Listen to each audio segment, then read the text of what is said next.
What up? What up? 931 ZAK, the homie, quarantine, Raheem DeVaughn. What's up, G?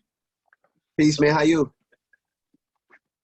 Good, we good. Hey, Bijou, it looks like Raheem, he's stuck to the quarantine because he need a liner like a mug. Oh, shush. This nigga. He followed This nigga directions. I like that. I like that. And you look comfy. You got your robe on. I see you. You in the house for real. Oh. Yeah, this the Boombox basement area. This is where it all goes down, man. You know, live entertainment, you know, informing the people of things going on, a lot of strategies and figuring out, you know, what the new norm is for, you know, I would say temporarily, but when you really look at this thing from a wide spectrum of reality, like this is gonna be the norm. Like, you know what I mean? Right. So we get it. We'll get into that. You know what I mean? I ain't gonna house the interview. You know. Hey, so that being said, I know you've been in the lab. You know, you down there. You know what I'm saying, doing your thing. I know you've been in the lab, homie. Yeah. I mean, very strategically. You know what I mean? Working on getting a dope home set up, you know, recording wise. But you know, I've always been, to be honest with you, bro, like I always kind of liked not having the studio at the crib. For just because it's like when you home, and then when you at work, you work. I always liked the feeling of like over the last 25 years of pulling up to the studio. Different periods of my life I had like home set up. But it always for me, like mentally and just you know, work related, and just being able to separate the two so that when I am home, I'm home, and when I'm at work, I'm at work. I kind of like the idea of being able to pull up and drive, and you know, if I wanted to stay, right, you know, stay there, was that accommodation and what have you. So it's definitely a minor adjustment. But you know, over the last 20 years, I put a lot of work in too. So it's kind of easy for me in terms of if I want to put out a project, it's really just going in the vault and just saying like, yo, take these songs, mix them, let's master them, and let's put them out. I mean, I got I got enough music. I could probably drop an album every 9 months for the next 15 years. Like, no joke. Damn, sheesh. That's what's up. Yeah. You know, yeah, so that's how you do. Yeah, you know what I mean? So so it's kind of cool to not have to feel like, oh my God, I gotta go to the studio because I don't know what you know, the music business ironically is still thriving, and you know, people are taking this time to of course be healthy and quarantine, right, finding ways to, you know, new ways to entertain themselves, you know, on Netflix and what have you, but through social media. So I've really been tapping into that. Your streaming game is crazy, dude. I mean, you up like 30 billion, dude. They like folks streaming the hits. They streaming your music. Yeah. So folks are streaming the music again. This is a time where they like, again, they're not just Netflix and chilling. Like they're, you know, aerobics and Raheem DeVaughn, or you know what I mean. Whatever their process is, you know, on a day to day, they're including me in their, you know, in their regimen. You know, Pandora and Spotify and these different things, you know. So definitely, you know, it's a blessing and a lesson in everything that we transition and go through.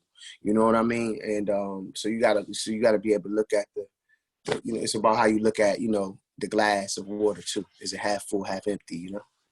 Very true. Very true.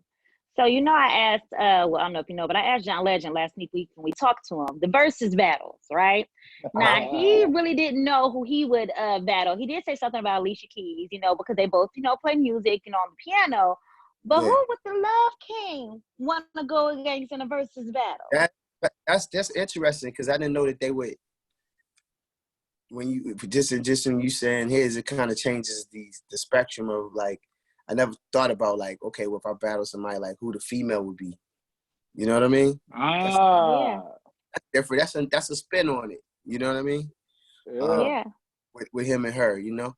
But I think, man, and I've kind of spoken on this. I spoke on this last night, matter of fact, on the live, you know, for Mixtape Mondays, which is I got a whole regimen schedule which I'll be letting people know, before we jump off. But man, I think what would make sense, it probably would be, and I've been seeing it a lot, is myself and Music Soul Child.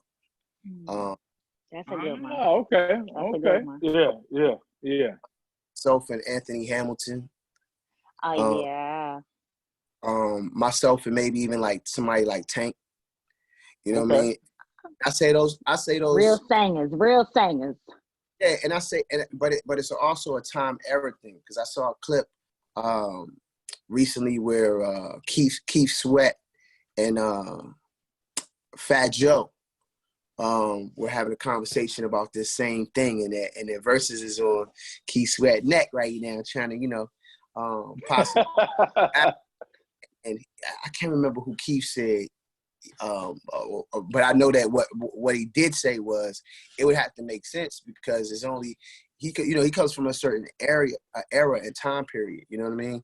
Right. One thing that's unique about my sound of music, like I live in a 90s time machine, futuristically speaking, when it comes to R&B and soul music, and I think that it's a very young OG flair to it, but it's a very new millennial sound too that I've created. You know what I'm saying, sonically, right? And that make it, and I kind of stick out with it. It's like my own lane. Yeah. So I want to make sure that it's somebody actually from my era that actually makes sense. Now I've also seen like Maxwell, you know what I mean, as well. But the thing about that, I feel like Maxwell and like D'Angelo would be a better fit, and it kind of makes sense. Yeah, right, that makes sense. Came out before, my first album came out 2005, so I didn't come out in the, I didn't come out in the 90s. My sound has that flair to it, but a lot of these cats, D'Angelo's first album was in 1995. You know what I mean?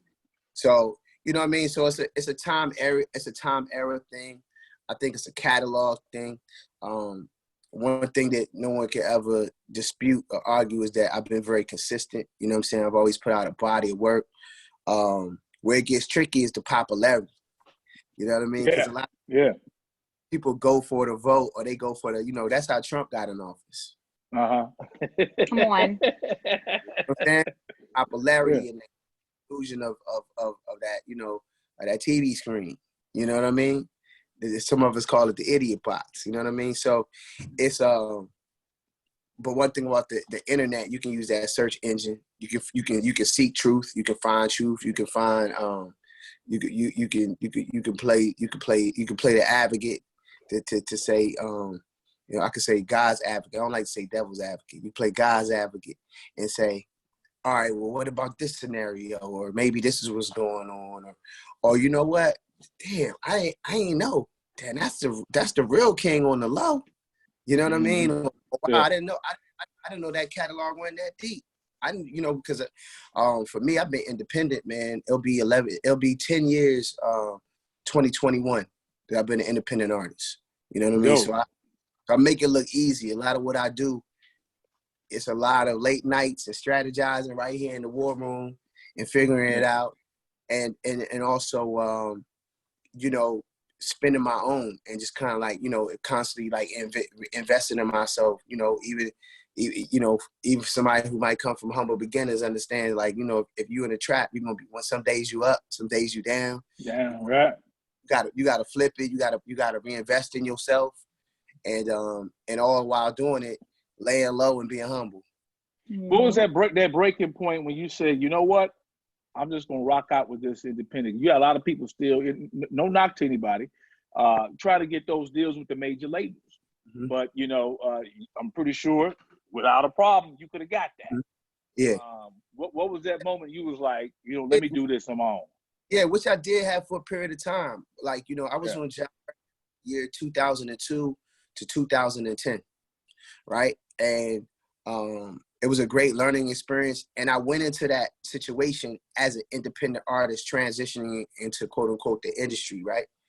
And going into it, I never lost that ambition. I never lost those day-to-day, you know, hand-to-hand, you know, kiss the babies, hug the people, you know, techniques. You know what I mean?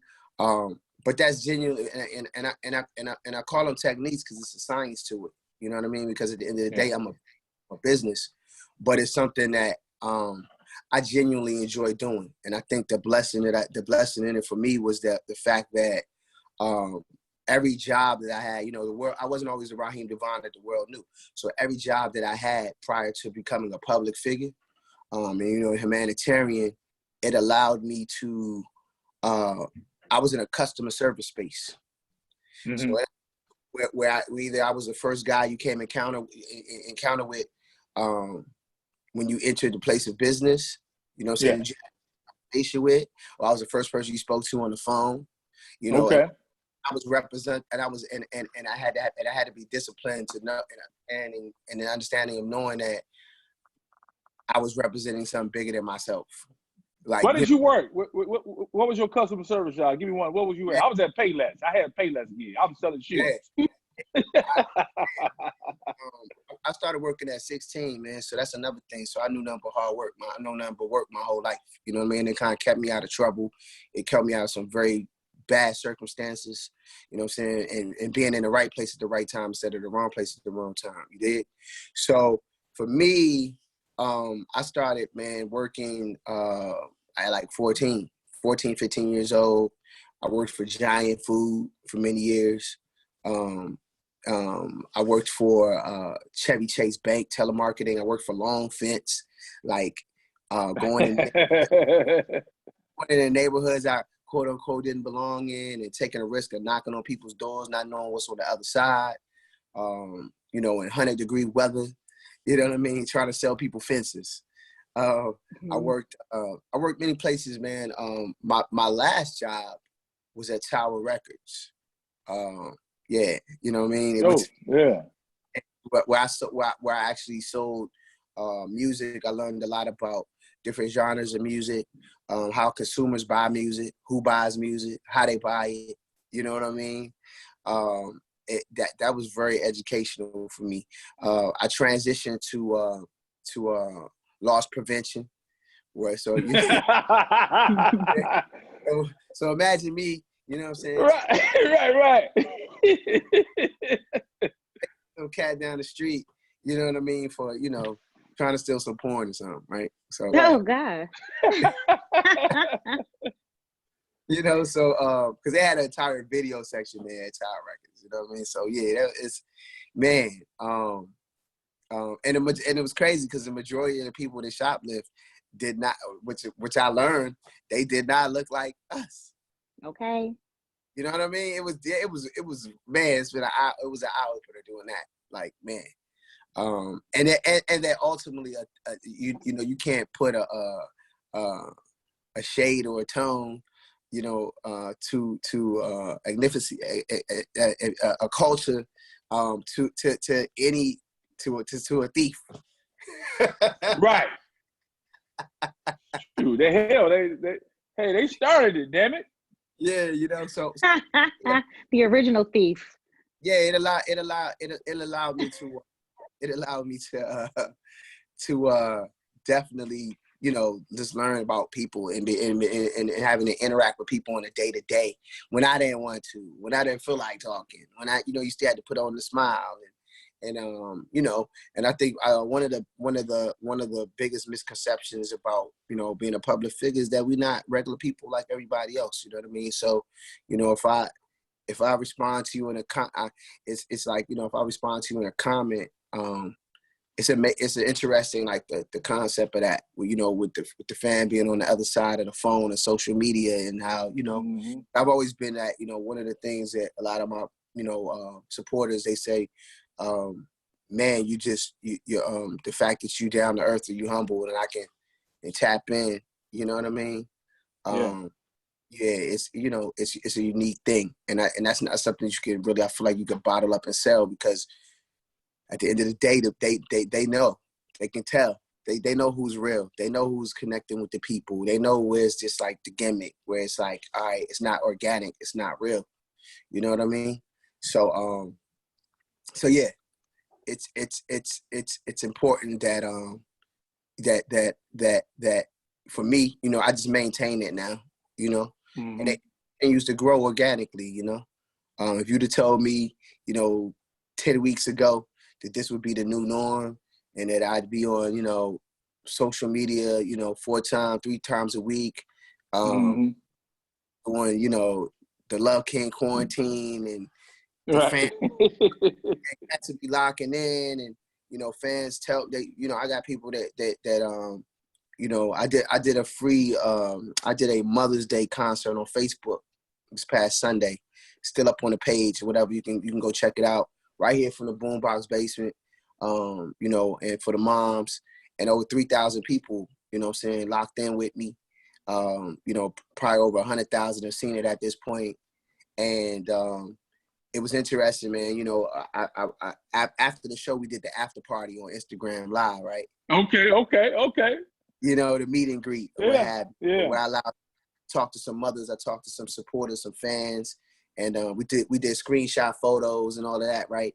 Yeah. And one of the I talked to, she said, "Yo, I just want to thank you," and she said, "I want to thank you because, you know, I was diagnosed with COVID-19, and that and you know, I spent about 20, you know, I spent about 20 days in isolation, you know what I'm saying, in my home, and, you know, I had, you know, of course, like Netflix and different things, and maybe family members that checked on me, and, you know, and stuff like that. But I also had you, because you're one of my favorite artists, you know, and you've been consistently, you know, giving me a sense of escapism, but also a sense of awareness. You know what I'm saying? And you know, because we had those real moments where we kind of talk about things. So yeah. You know, for me, I mean, of course, I mean, you enjoy what you do, but when you hear stories like that at a time like this, when you have to be a family man as well, and you hear stories like that, how does that make you feel? It makes me feel warm inside. It makes me feel like God's work is being done. You know, it's interesting you talk about that, because from a family perspective, I think everybody in their household, this is affecting them in some capacity, like mental health wise. Like, there's no way there's that, and that's a big thing that nobody is talking about. Yes. Right. So you find yourself, you know, so even the danger in what it is that I'm doing and that I'm choosing to do when I go online, I'm now because it's been, you know, about 8-9 weeks, right? Now, and we get it, and there's still ideas and things that I want to do, and, you know, in my mind, this thing is going to last for a while. Like, you know what I mean? Like, this is going to be, you know, I've already started to kind of unravel how, like, the live performance part of this is going to be, and it ain't a good look. It's kind of going to feel like the 1940s again. You know what I'm saying? Where you overworked, underpaid, right? If you talk about the live, from a live cultural standpoint of entertaining people and being health conscious and that type of thing.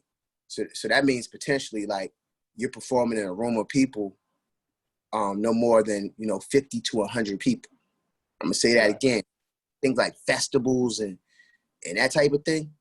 So the majority of the time of the, you know, that experience that we have, like live or seeing your favorite person, it's more gonna be like this. Yeah. You know what I mean?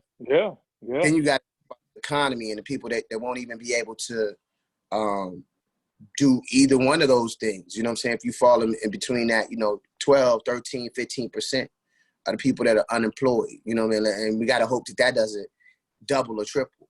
You know what I mean? So it's one of those things, man, where you have to, but to answer your question, you have to think about it's balance. So even for me, because we, you know, as far as mental health goes, it's kind of become our refuge too. and everybody's finding their own way of coping, and you know, the coping mechanism that comes with, you know, the new norm. You know what I mean? So find that balance. So, you know, originally I was going on at like midnight and doing my thing, and it's cool, but then you lose kind of like, you know, you up all night, so you lose a lot of the next day, your schedule's off. So now I'm starting to kind of like chase that balance of figuring out, okay, and being, having a schedule within the household, whether, you know, if you're dealing with kids or, you know, a significant other and whatever. So y'all don't feel like the constantly going like this. It's two people that's working from home and the kids, and, you know what I mean? And that whole process, and trying to maintain your business and your sanity, you know what I mean? Because in our business, you know, as public entertainers, you know, using these platforms, again, thank y'all for your platform. There's a type of hustle you got to have with it too, and a tenacity, you know what I mean? As soon as this thing hit, I hit the ground running.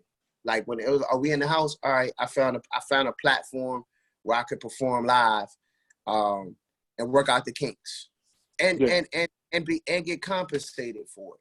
You know what I'm saying? Yeah.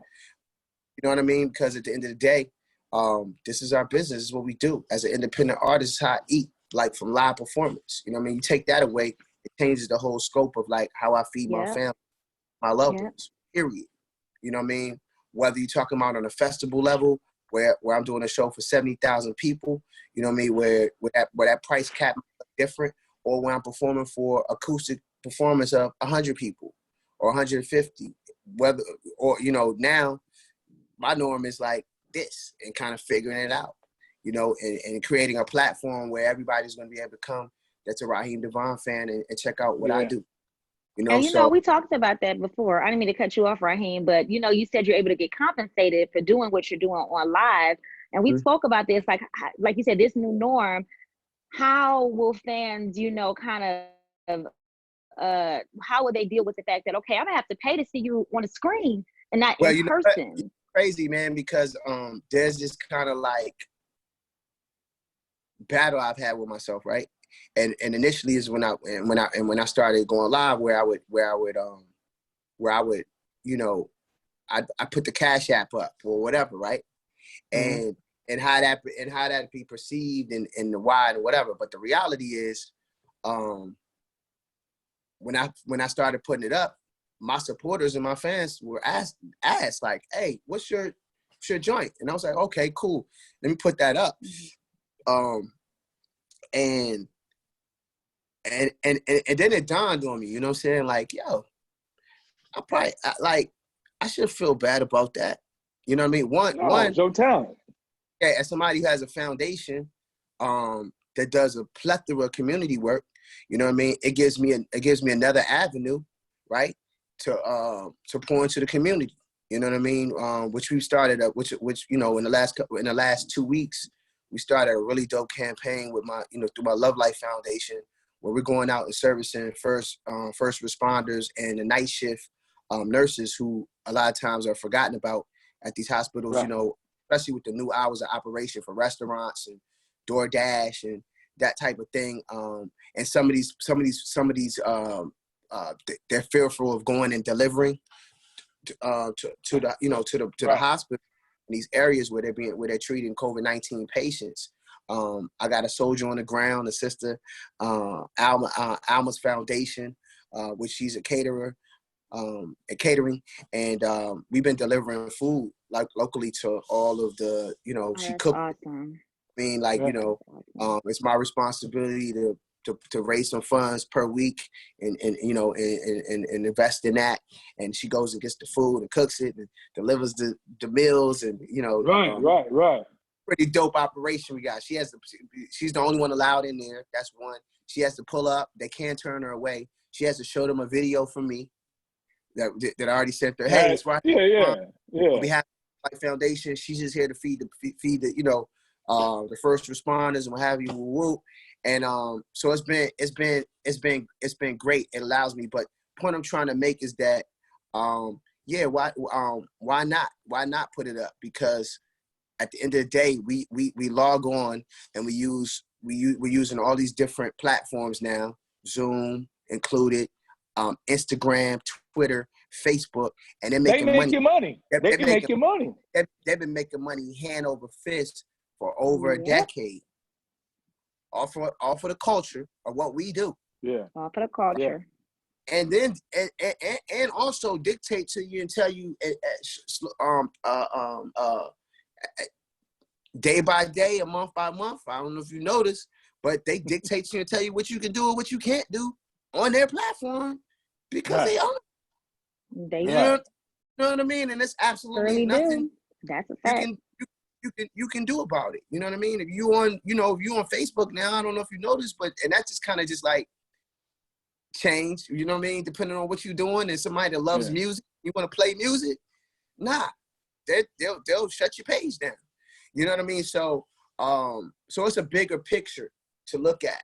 You know what I'm saying? And an eye opener for what this thing is, and how successful you can be as an artist virally from your home, and if you take the opportunity to educate yourself and invest in yourself, and and with that being said, it's definitely a platform where I'll be able to kind of stretch out and move how I want to move, online without what they say, if you build it, the people will come.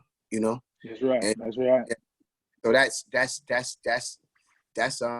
that's also a part of the new norm, man. And I'm thankful for it. It's the Badu Jill battle the other night.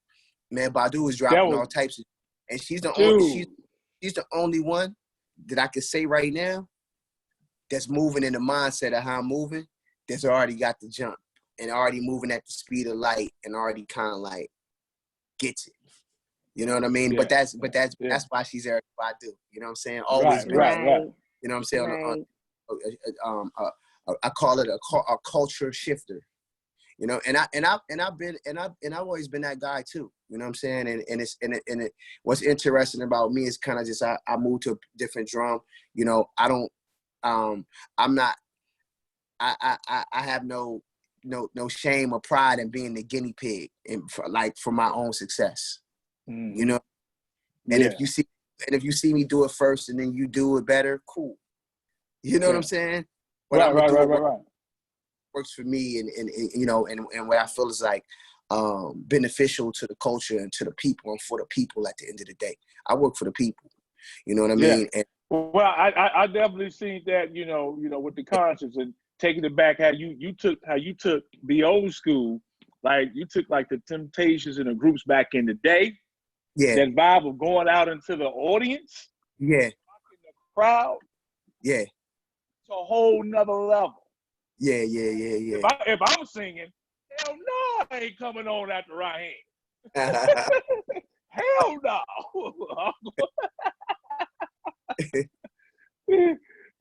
So big up so that, man. The creativity is there, man. And thank you. Just glad to see you continue to do what you do. Thank you. Yeah, we gotta talk about the new music. Speaking of that, we didn't even get into that yet. Yeah. Let's talk about it. The new album, the most recent album, The Love Reunion, which is out, is doing extremely well on the stream side. The current single is Love Reunion. It's a song that speaks to infidelity, forgiveness, all the things that we deal with when it comes to like relationships and just being human beings, right? Mm-hmm. And and the fact that I've never, up to date, I never had that Raheem DeVaughn, please, baby, please, baby, please, baby, please. Right? You know what I'm saying?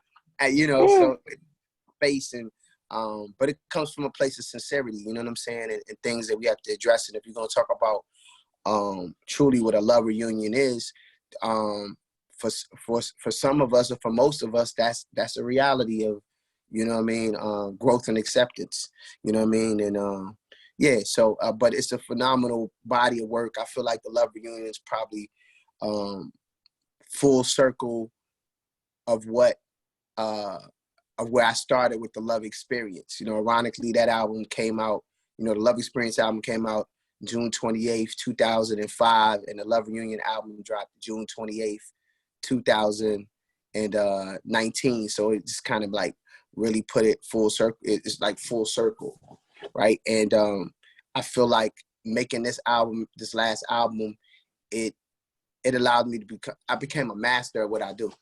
Right. Okay.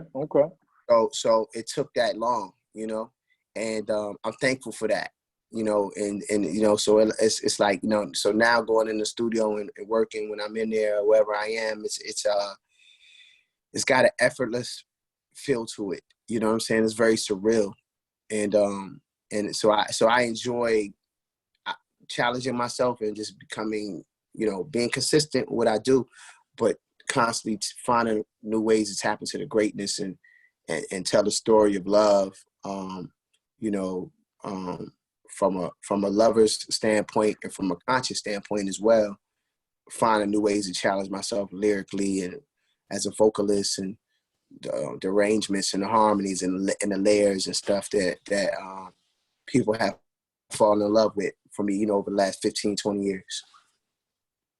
Yeah. All right, man. We appreciate this time, bruh. And I know you about to hit back into the lab, or what you about to chill out, or what? What you about to do? What you about to get to? I got a 3 o'clock. I have actually a 3 o'clock with a good friend of mine, also you know, music part of my crew, Wes Felton. He's started a one half of the Crossroads. He was out there with me the last time we performed, and her brother was painting as well as singing. He started kind of like a talk show that he does at 3 p.m. on IG, and so I'm gonna join him. You know what I mean? And you know, and then tonight I'll be on IG Live at 10 p.m. for Throwback Tuesdays, where we you know, we've been using these Tuesdays over the last 8-9 weeks to go back into like the vault and listen to, like, we started with the Love Experience. We worked our way all the way up to the Love Reunion last week, and this week I've been putting, you know, my fans on to projects that I released prior to, you know, the world knowing my name. So tonight we're doing like the Crossroads, which is a part of or whatever. So just dope, man. Just again finding ways to keep myself busy, entertain the people, and you know, I kind of guess you could say I started a non-for-profit kind of like online business where I can support my foundation efforts as well, and doing personal birthday greetings and stuff like that, which is cool. So that's been keeping me busy. You know, I had a slow Mother's Day greetings I had to do and all that stuff, man. So just, you know, it's a new time, man. You know. No doubt. All right, we're going to catch back up with you real soon, bro. No doubt, man. Yeah, hey, look, much respect.